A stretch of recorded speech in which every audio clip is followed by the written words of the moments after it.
All right. Good evening, everyone. My name is Tom Barrasso. I'm the Director of Energy and Environmental Affairs for the City of Amesbury, Mass. Welcome to our first Action Grant live interactive meeting on Zoom. We started this through the MVP program through the Commonwealth of Mass, and we're very lucky to have the Open Space Committee folks join us tonight. Also BSC Group, who will be leading the presentation. So with that, I guess we'll start the slideshow.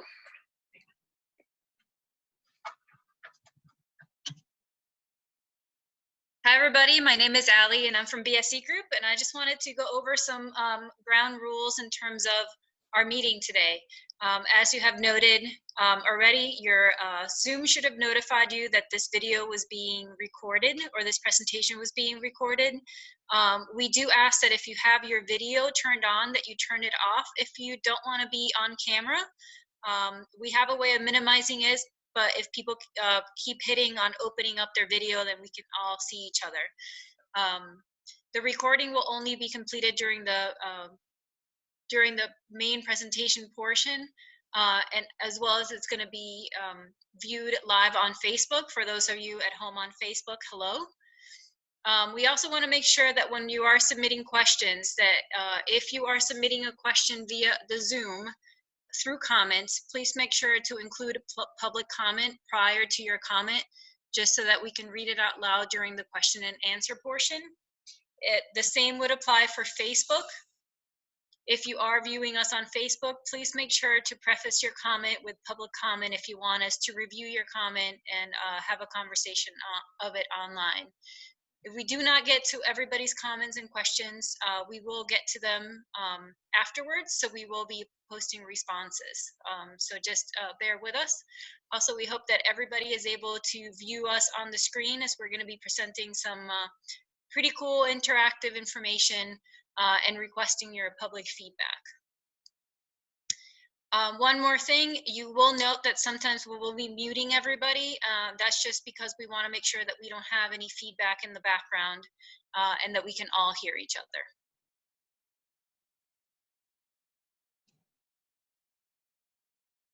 So back to you, Tom. There we go. I guess next slide, right? Great. So we started the Municipal Vulnerability Preparedness Project about a year or so ago with a kickoff where we did a large forum with as many people as we could get. I think we did it over an 8-hour period of time. Again, our hosts were BSC Group coming in as our consultants. There we were trying to define things that were really critical for Amesbury's infrastructure through the lens of climate change and climate resiliency, which is really what the bottom line of this is about. So when we started looking for action grants to go after next, once we graduated from in the MVP process and actually became an MVP designated community, and if people are familiar with the green community process, it's very similar. So we became a green community that made us eligible for additional grant money. So in the MVP program, the same thing. So we went through that exercise. The state gave us the status of an MVP community. And then we started to look at our laundry list of things that we had come up with in that community forum for what things we wanted to tackle. And open space was one of those things that was highly regarded because of the impacts to it from climate change, as well as the ability for something like that to be preserved and used as a resiliency base for the city.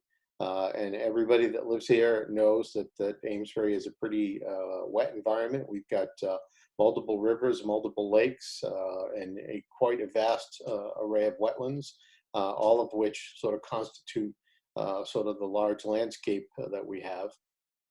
Initially, when we went down to accept the grant, Mayor Gove and I went down to New Bedford Harbor to pick up the MVP grant, and it was hosted by the governor and the lieutenant governor. And part of that was I had to get up and explain exactly what our project was. And in reality, we're stewards of of the land across all of Amesbury, and open space being one of the more critical ones. We're very fortunate to have the Open Space Committee folks who are very dedicated to maintaining that, growing it, and seeing it flourish. So part of what we're trying to do with this grant is take the open space plan and actually update that so we can inject this climate resiliency into that plan, while at the same time making sure that we're updating it so that it's a very useful document for the city, for your group, and for translation into other departments. Next. So Jonathan, you want to take this? Yep.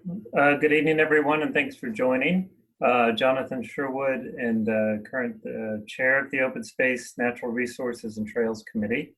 And we are working with the city on this update to the city's open space and recreation plan.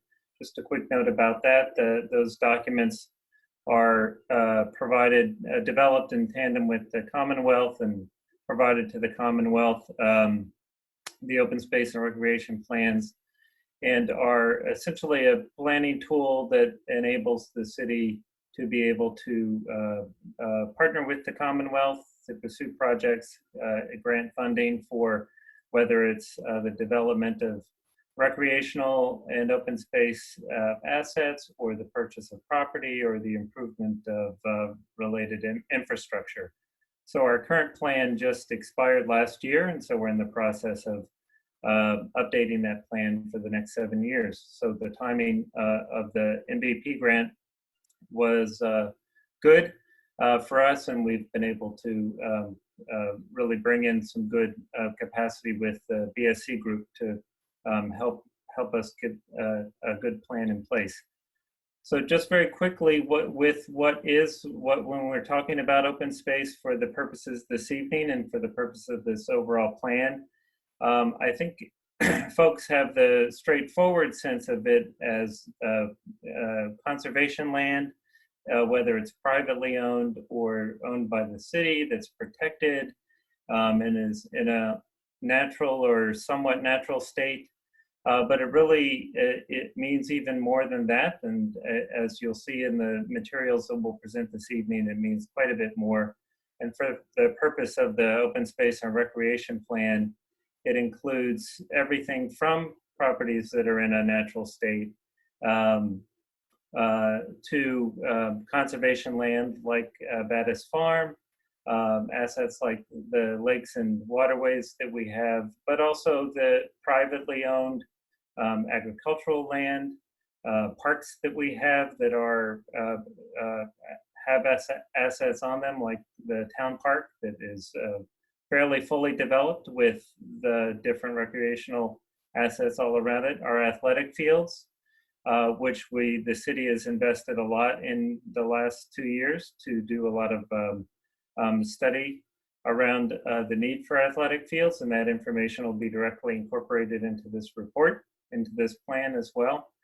But also green buffers, the banks of our rivers, pathways, assets like the Riverwalk, undeveloped land, and especially our water supply.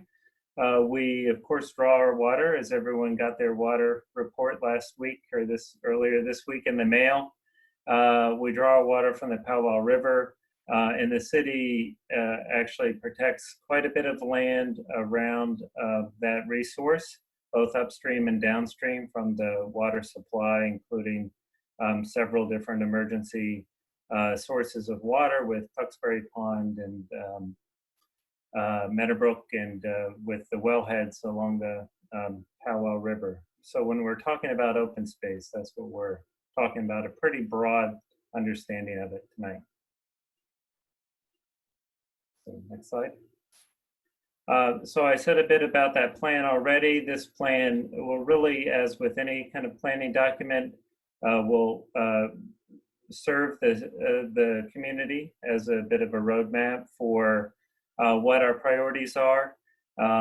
We do have a lot of assets in town, and they all kind of have their own demands for attention and what we might want to do to keep them up or improve them or protect them further.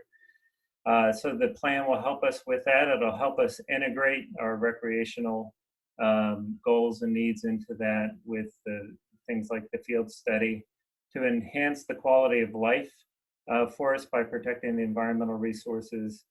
And it will, one of the primary outputs of the whole plan is an action plan with 7 years worth of goals and objectives and concrete actions for us to pursue.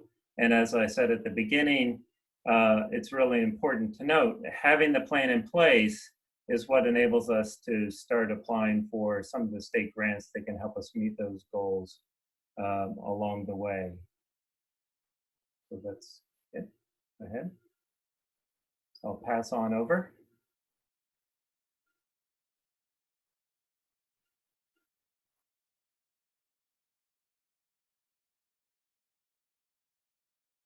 This slide is a slide showing downscaled data for the Amesbury area for climate change projections as the next as the 21st century unfolds. So some scientists have taken those global, we've all heard about the global predictions for how the climate's going to change over the next century, and they've been able to take that data and downscale it to the level of the watershed basin. So this is what is predicted by 2030. We're anticipated to see an increase of 3.34 degrees, and by 2090, an increase of 7.42 degrees. We're also seeing more days over 90 degrees. In 2019, there are 21 days over 90 degrees. By 2030, that'll go to about 26 days, and by 2090, 82 days. So we see this warming trend, and likewise, fewer and fewer days below freezing. In addition to that, we have already seen increases in precipitation, particularly in the winter and the spring, and that trend will also continue. So we can go to the next slide. And the state of Massachusetts has really been a leader on helping communities to prepare for climate change. We're a national leader in this, in terms of this really unique program that allows communities to plan for and prepare for the impacts that you'll be experiencing in your own community. And Amesbury has already been experiencing increases in flooding. As Tom mentioned, you've got several major rivers, including the Merrimack and the Powwow, as well as a couple of lakes and various other wetlands and waterways. And so you've had some significant flooding events already. Those are going to increase. There are going to be continued extreme weather events happening at a greater frequency. And also, because the Merrimack River is tidal at the Amesbury location, you get some impact from coastal storm surge and sea level rise, even up into the downtown area. And then we've all been experiencing these extreme and fluctuating temperatures. And during the dry time of the year, August, September, July, August, September, we're likely to experience more frequent drought during certain years. Next slide, please. So how does that relate to open spaces? Open spaces provide a variety of ecosystem services. Anywhere that you have water on the landscape, whether it's water bodies, waterways, or wetlands, that creates a cooling effect, as does any forested area. And in general, green space is cooler than developed space. So your downtown, any developed areas will be cooler if they're surrounded by forested areas, or there's a lot of waterways and water bodies around. So you're lucky in that regard. And wetlands in particular store floodwaters. So if your wetlands are healthy and your floodplains also are connected to the stream channels and stream beds, then you have more storage for the floodwaters. And these natural areas also improve water quality. They act as filters for pollutants, so we have a cleaner water supply. And they also are help reduce air pollution. And they, as I think, as we're seeing in this COVID-19 crisis, more and more people are turning to our open spaces as a place for respite for mental and physical health. And we're seeing how critical and important that is during this time when our other options for where to go outside our own homes is more limited. But those spaces are available all the time to all of us, and they're also very accessible to anybody of any income level, these local conservation areas, parklands, and open spaces. So they're a really important resource for us. Next slide, please. So some examples of open space in Amesbury are Woodsum Farm, Battis Farm, the Powell Hill Conservation Area, the Town Forest, the Great Swamp. And this open space and recreation effort is to try to improve how we manage those and plan for the future. And we can do that in a way that enhances Amesbury's capacity to adapt with resiliency to climate change by, for instance, planning management. Future purchases of land might be those that offer climate resiliency ecosystem services, or opportunities to do green infrastructure projects. Nature-based solutions can mean restoration of wetlands, tree planting, reconnection of floodplains to waterways, all of those sort of things. It might involve putting in rain gardens somewhere. So there are a variety of opportunities that would help Amesbury to be able to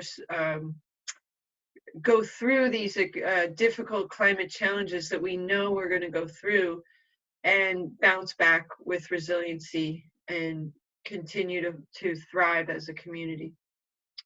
Next slide.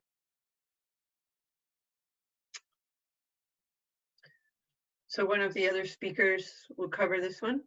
Yep. Sure. So hi everybody, Allie again. So I just wanted to go through some of the public input process that we have put together to solicit your information. But first of all, I wanted to go through the story map that we created, just so that you can learn about some of those nature-based solutions that Jillian was speaking of. So I'm going to be switching over my screen to share that information with you.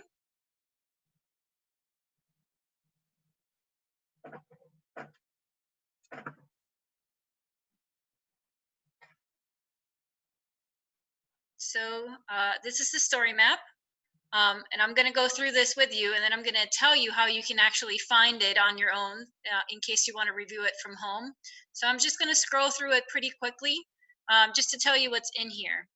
So we just wanted to explain what kind of solutions can be implemented, or what kind of activities or things you can do, or the town or the city can do to improve the resiliency or to make open spaces more adaptable to increase in rain, increase in temperatures, increase in snowfall. So this is an introduction to the project. So we wanted to make sure that if anybody was reviewing the story map on their own, they could receive this information and review it as well. This is information that Jillian went over with us. It actually breaks it down a little more, including how many days of over 90-degree weather we could be expecting towards the year 2090. So we really want to talk about things that we can implement in the long term in the future. Here's some images from back in 1936. And there is a 1936 marker near the Congregational Church on Main Street. going over the top hazards in Amesbury again as they relate to climate change and how these affect people, your infrastructure, and the environment, and how great your open spaces are in reducing all those impacts related to climate change. So going into nature-based solutions, these are some of these examples. We have information about floodplain protection, what we can do to update our zoning bylaws and zoning districts. Things like open space acquisition that allow you to have more open spaces so that you can decrease flooding. Specifically goes into open spaces that are permanently protected, as well as open spaces that may not be permanently protected. Other nature-based solutions regarding daylighting of streams. So if there's a stream that's currently in a culvert and there's an opportunity to get it out of the culvert and daylight it and restore it back to its original condition, that's always a great project that increases resiliency. Restoring the bank, for example, the bank along Pleasant Valley Road on the Merrimack River. Or restoring the bank over at the Powwow River in Battis Farm, where we have seen some erosion. Nature-based solutions also can include dam removal, invasive species management, pond dredging, wetland replications, removing fill and reestablishing wetlands, and then the sustainable management of property. So we're not just saying we're going to increase the capacity of nature to do well or good in all these areas, but we also want to make sure that we're managing the land so that we can also all enjoy it, and that we can also create habitat like bobolink habitat over at Woodsum Farm, that we have the available ways of us to be able to enjoy it through the river walk and trails. However, the trails have to be built sustainably. We also want to continue to have access to water. In addition to nature-based solutions, there's also solutions that are called green infrastructure, where it's like taking nature a little bit a step towards engineering. So it's not your typical stormwater basin that you see on the side of the road. That's what we call gray infrastructure. It's kind of making that gray infrastructure more green, or making the nature-based solution more engineered. And this goes through a series of examples, from level spreaders to permeable pavement to green roofs and roof gardens to rain gardens, biostrips. These are all things that you can review on your own time. We can also talk about culvert replacements and bridge replacements, things that kind of get in the way from water flow, things that we can improve to allow water to flow more appropriately, especially during flood periods. And it also has the co-benefit of helping wildlife move across the landscape. You can also look at the opportunities of floating islands. This is something that the city of Boston is currently considering for the Charles River. These are man-made small little islands that protect the bank and allow for a reduction in water speed during flood and tidal events. You can also talk about the creation about stormwater wetlands. So these are, again, your stormwater features that are mostly built like a wetland so that they function like a wetland. And the benefit is that maintenance is very minimal.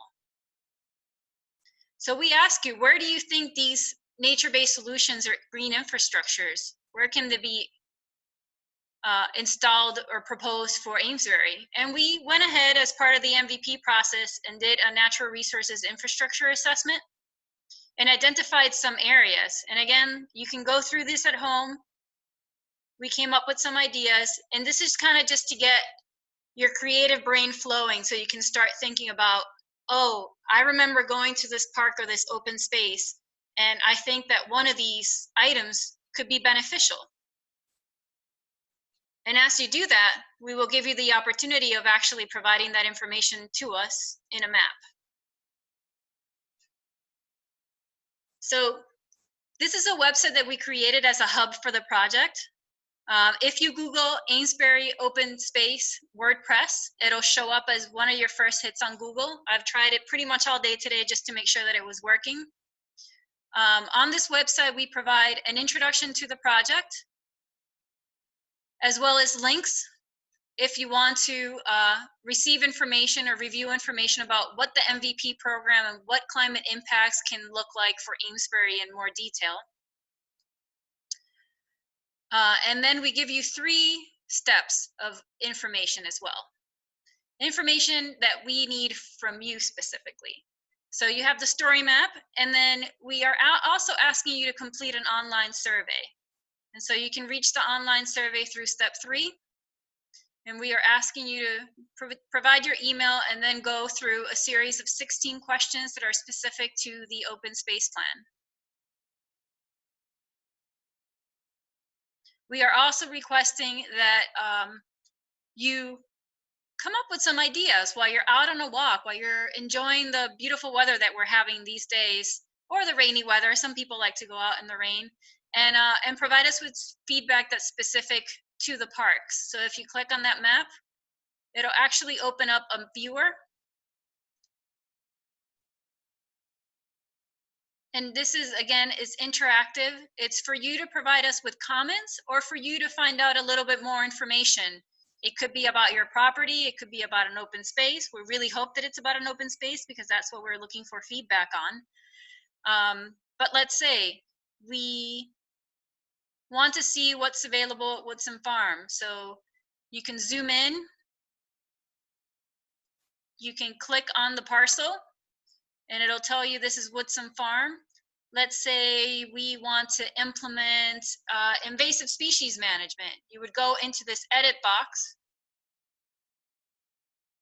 select the new feature icon, and then you can drop it at the parcel or the open space. We're looking for specific information, not only about nature-based solutions, but we also want to know areas where you think need improvement or maintenance, or areas that could potentially be opened up to new recreational uses or facilities, as well as areas where we can have improvements in accessibility and connectivity. And this is accessibility in terms of ADA, universal access, as well as connections between open space parcels and business districts, open space parcels and schools, communities, and neighborhoods. And then again, the nature-based infrastructure solution. So I said invasive species management, so I'm going to go with that one. And then in the comments, you just write invasive species management. If you have a photo that you want to upload, you can always choose file and it'll pick it up from your desktop or whatever file you have. I do have a lot of information on there. And then you just close out and it is saved. And then you can review a point if you want. You cannot delete a point after you provide it. I do want to say that we went through the survey that was completed as part of the open space plan with the open space committee. They got a lot of responses and a lot of really good information. So I went ahead and added some of these points on the map already. So if you end up zooming into the map and noticing a point that looks like something that you mentioned through that survey or had reviewed through the survey summary, then that's the reason why it's on the plans. Now, for those of you that want to know even more information, we're also providing you with the tool of adding additional layers to this map. So you can add the FEMA floodplain to this map. This is the 100-year floodplain. If you're interested in rare and endangered species habitat, that's the NHESP priority habitat. You can also look at the storm surge inundation maps. These are worst case scenario maps associated with hurricane forces. So flooding and wind in combination with the tides. So this is the icon for the legend. And if you go down, it'll tell you under which category that kind of storm surge may happen, going all the way up into the downtown area. This is what Jillian was talking about. So there's a lot of different options there in terms of feedback. I'm going to go back to the website. So this is where we were. We can go back. And then I also want to point out that today's presentation is also going to be at the website. So if anybody missed it, or if you know of a neighbor or a friend that wanted to join us but couldn't make it, they can always just click on the OSRP presentation link and it'll be uploaded right here. It also is going to be available on the Facebook page for Amesbury Community Television and on their website. So again, just make sure that you complete the survey. If you want to, be adventurous and do the map, I highly suggest it. It's a lot of fun. Once you do it a couple of times, you kind of get into the swing of things. And definitely review the nature-based solutions story map. It has a lot of really good information there.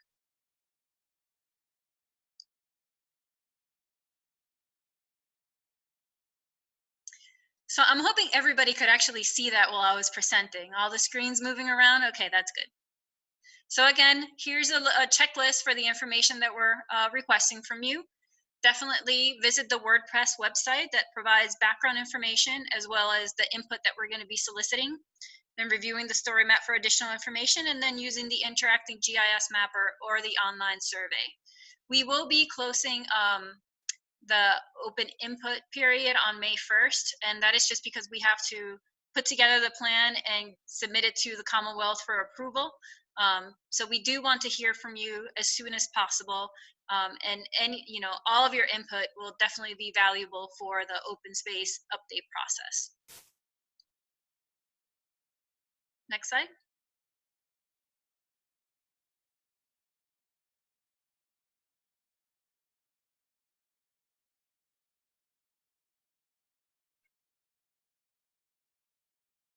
Okay, Jonathan, do you want to go over questions? Do you want me to go over questions?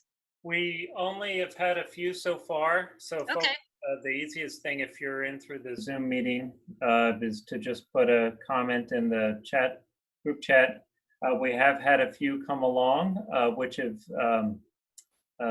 most of which have been addressed along the way. I'll just note a few.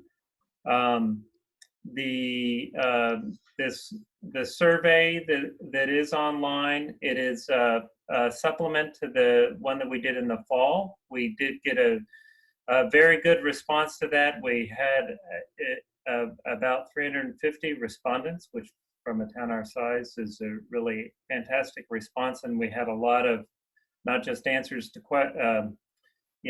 multiple choice answers to questions, but a lot of people took the time to write in specifics. So as Ali said, that information was captured, will be captured for the report and the recommendations. And if you rummage around on that GIS map and open up some of the different assets, some of the different points, you would see a lot of those notes already reflected and be able to see what someone else may have already commented on. So this is the survey is a supplement to that, but we did get a lot of good information in the fall.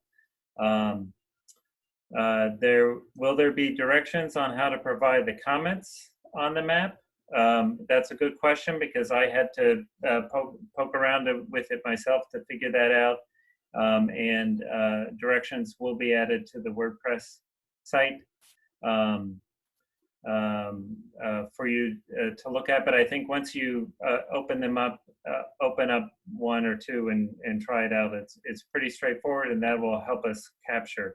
This is all to replace what would have been a very interactive workshop type of session that we had planned for mid-March at Cashman Elementary, where folks would have been able to go from table to table, look at maps, talk about different nature-based solutions, be able to have it be a much more interactive format. So this is trying to replace that. So please feel free to put any comments or thoughts you have onto that map if you don't see them captured already. I see a question from Bruce. Is Clark's Pond an area of mitigation concern for the floodplain behind it? I can't answer that offhand. I believe so. Yeah, I can speak to that, Jonathan. Yeah, Clark's Pond was identified in the initial MVP workshop that we had. So it's something that is definitely on the radar. Probably the next area of focus is going to be Pleasant Valley Road and the area of erosion along that on the Merrimack. But Clark's Pond is definitely something that we're looking at and trying to figure out how to tackle. Okay. Forgot that I turned off my video there. And could you share what the next steps are for the public after May 1st, and how will folks be able to see and keep in touch about the MVP program and the open space plan? Good question. As Ali also just said a moment ago, this is at this point kind of fairly fast moving, just because we, for purposes of the grant that we have with the Commonwealth, are aiming to have it wrapped up and the plan submitted mid-summer, by the end of June. If that, I guess that's the beginning of summer, but by the end of June to have that submitted. So the next, we will be taking the feedback. I mean, we have extensive information, as I think is reflected in the work that BSC did on the story map and on the GIS map. That will be incorporated into a report form for the plan itself. But there are final steps that the committee and the city will be working with BSC on to put those into concrete recommendations. And we we will be certainly looking at it at the open space committee level, and then we'll need to present it for consideration to the planning board. And someone at BSC probably best note what the target date is for the presentation to the planning board. And that will be at a public meeting where the recommendations would be presented and gather some feedback. Yes, I can speak to, this is Jeanette Tozer from BSC Group. The planning board date we're targeting for June. So it is definitely a fast moving process. And I could speak to the sort of bigger, sort of arching picture of the MVP program. If you need to stay in touch, or we hope you will stay in touch with the MVP program, which is through the Department of Energy and Environmental Affairs. Both myself, John Lopez, are all working on this. So we have the sort of bigger picture in mind, which is the stuff that came out of the workshop. And then we're going to be narrowly focusing that down into a series of action grants. After this whole COVID-19 hopefully moves off and we can get back to somewhat of normal affairs, I'm hoping that we'll again be able to go after additional action grants. So the way the system is set up is you do your initial thrust to get designated as the community, and then you sort of pick from your litany of things that you've created during that initial workshop as action grant items in individual projects. So as I said, probably the next shift will be over to Pleasant Valley Road, and then hopefully maybe into Clark's Pond, maybe into other things too. My hope with this project, or this whole program, is that we kind of do it in a less siloed way, and hopefully we can interact with other departments, other groups, as well as open space, because this thread of sort of climate resiliency sort of rolls through the entire city, whether it's school buildings, city hall, downtown, private office buildings. I mean, everything is interconnected in this particular way. So as a community, we started to get together in that initial workshop, but we need to sort of carry that forward in more momentum with looking at the projects that we're going to do. And even if you live in Clark's Pond area, but you're still concerned about Pleasant Valley Road, you know, we'll welcome that input, and hopefully you'll get involved in that project as well.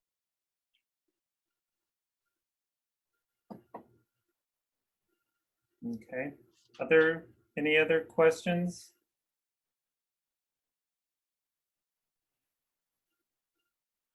Have there been any questions on Facebook? Not that I've seen. I've been monitoring through the community television's page where it's streaming.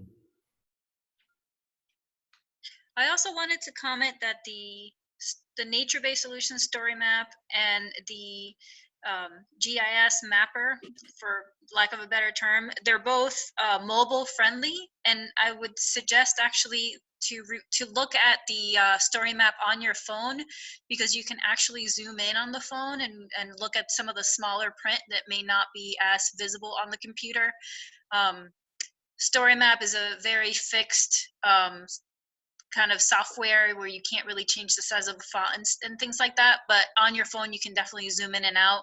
When I look at story maps, I prefer to look at it on the phone. So just a suggestion if you're having difficulties reading the fine print.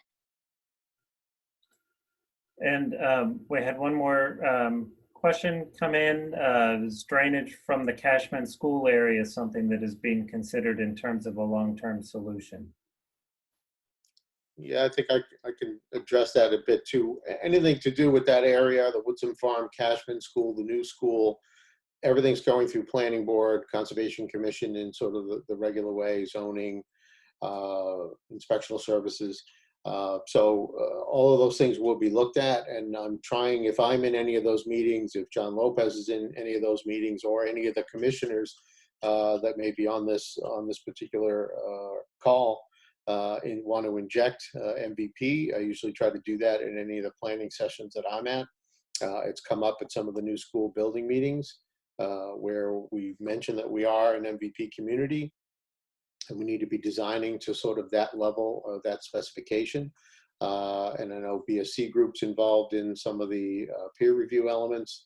So again, as part of our consultants on this task as well, I'm sure they'll be injecting that in. So the realistic goals of MVP program across the state is to start looking at everything through that lens of resiliency, whether we're doing a planning exercise or we're actually permitting a new structure, a new building, or changes to any of the things that we currently have. Part of what we've got here, if you put that slide up with the big colorful map of all the different land, yes. So as you can see, Amesbury is a very dynamic place in terms of all the different things that are going on, now how the rivers interact, how we get impacted by coastal surges, even though we're not really a coastal community. There's actually new properties that are coming into play at different times for conservation areas. So, John, you want to point out that the newest one that we had? Oh, you got to unmute, John. There we go. So, the map, the site plan in front of you, doesn't necessarily include a lot of the smaller parcels or smaller areas that include a conservation restriction. So within the past year, we've had, actually it was last summer, we had a conservation restriction placed on a farm. So that would also be included in this open space inventory. So what you're looking at now is pretty much an evolving inventory. It's not static. And one other thing I wanted to point out is you can see that the city abuts New Hampshire. So the MVP program is intended to, or encouraged, applicants are intended to be creative and to come up with model proposals. So those model proposals could include more of an area-based approach.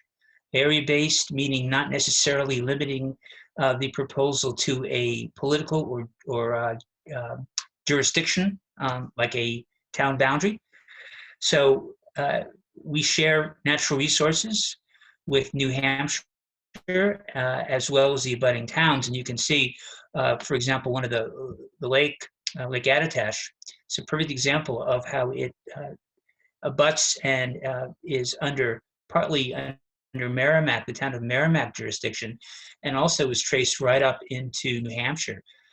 So it's important to think in terms of an area-based approach to managing resources, not necessarily in some disparate approach.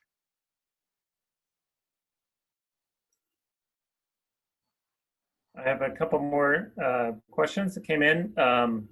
What consideration has there been?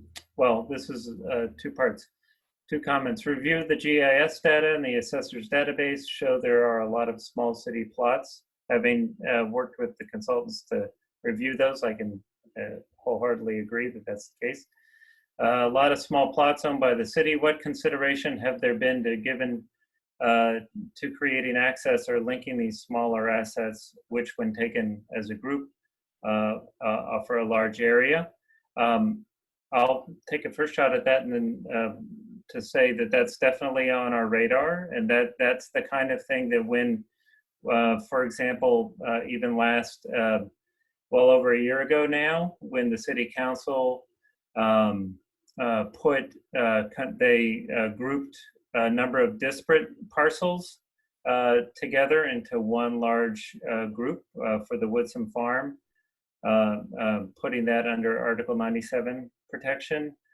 There were a lot of disparate parcels there, some of which had been purchased through the big major city purchase, and others had been smaller parcels back in the Great Swamp area that had been acquired over time that were combined into that. There are similar opportunities with the town forest area. That's a complex of different types of parcels that with some with protection, some without, acquired in different ways.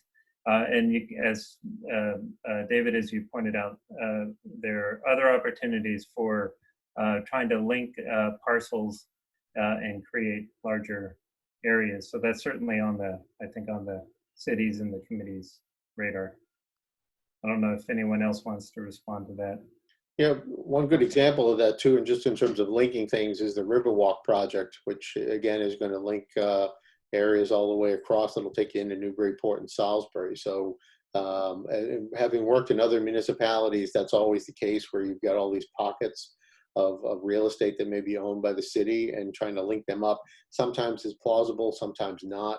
But I think the Riverwalk project is really something that that does take advantage of being able to link that through multiple communities. And eventually, hopefully, we can cascade that down from that area back into the downtown, and then up through downtown out to Woodsum. So I think that's something that needs to get looked at every time we go into a planning board meeting or an open space meeting, try to figure out, you know, we're taking this parcel, how do we link it to another one? Those are all good questions to ask. Another question, can you explain the private open space, private in quotes? Is that open space that is a part of an easement or deed restriction on private property? John, can you do that?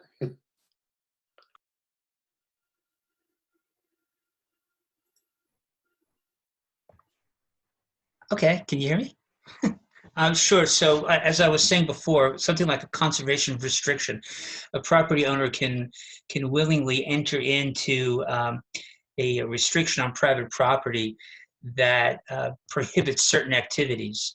So if you have a conservation restriction, say on a farm, the farm private property can be used as a farm in perpetuity, but it would discourage, if not prohibit, like a cluster a subdivision, something, or a cluster subdivision.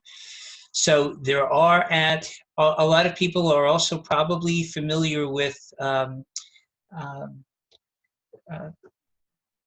prescriptive easements, which are preserved in perpetuity oftentimes, that are on private property, but still allow for the public to access, say, a tidal area or a waterfront area. So, so conservation restrictions,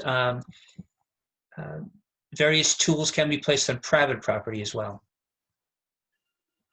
And there's a question that may have already been answered, but I think it's worth discussing. This map does not distinguish between protected and unprotected open space. I think that might be misleading.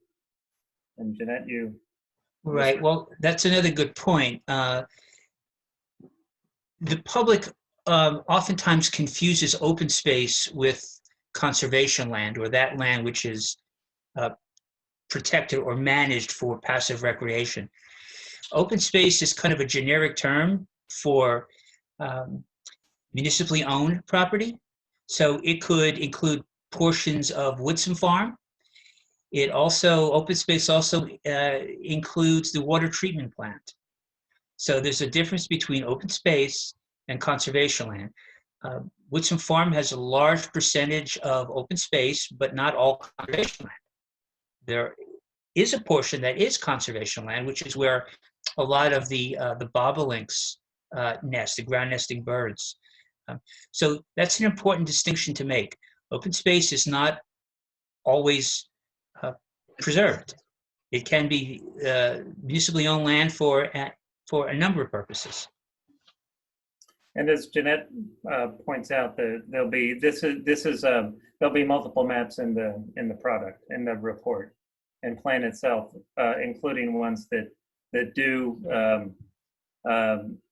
reflect levels of protection on properties. This one primarily reflects kind of asset type and whether it's privately or publicly owned, and not necessarily the levels of protection. Although BSC might be able to remind, I believe that there might be data attached to the parcels that talk about level of protection. That's correct. That's why I pulled up the map viewer again. If you use the map viewer, you can actually review the land use type and the kind of the fee owner, as well as whether or not there's additional restrictions on the parcel. This is a 61A, so this is an agricultural parcel. If you look over at Woodson Farm, sometimes you have to, there's one of 8 pages for this. So you see Woodson Farm in this case, this is the protection level, the fee owner, and then it's land use, it's just vacant land.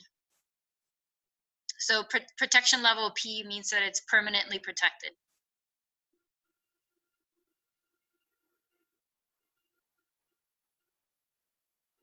Same with Battis Farm. So you can click on it on the map and it'll provide you with that information.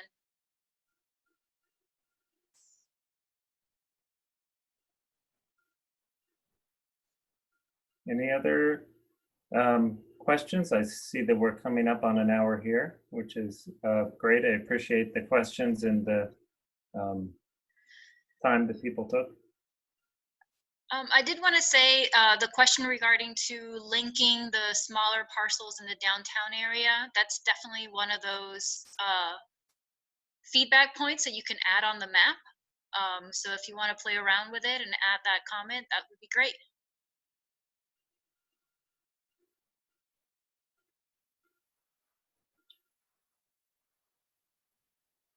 So not seeing any other questions, I'll thank folks again on behalf of the committee for taking time this evening. We will be pushing this through social media as the best way that we can get to people currently, to take a look at these resources and offer some feedback, especially through the survey. We appreciate the feedback already and the questions this evening. So please do, and if you have opportunity, alert folks in groups that you might be affiliated with that might be interested in looking at this material and responding in the survey and to data on the map. That'd be greatly appreciated as well if you kind of forwarded it to your own networks. As we've said, we got a tremendous amount of information in the fall from the survey, and so this is really layering in on top of that, and then there'll be the final opportunity for public response at the planning board presentation that we're aiming at for June. Good. Thanks everybody for joining us. And thanks to team, BSC Group, excellent job. Open space, you guys were great to work with, so hopefully we'll just continue that trend. And thanks Amesbury Community Television for streaming and recording. Okay.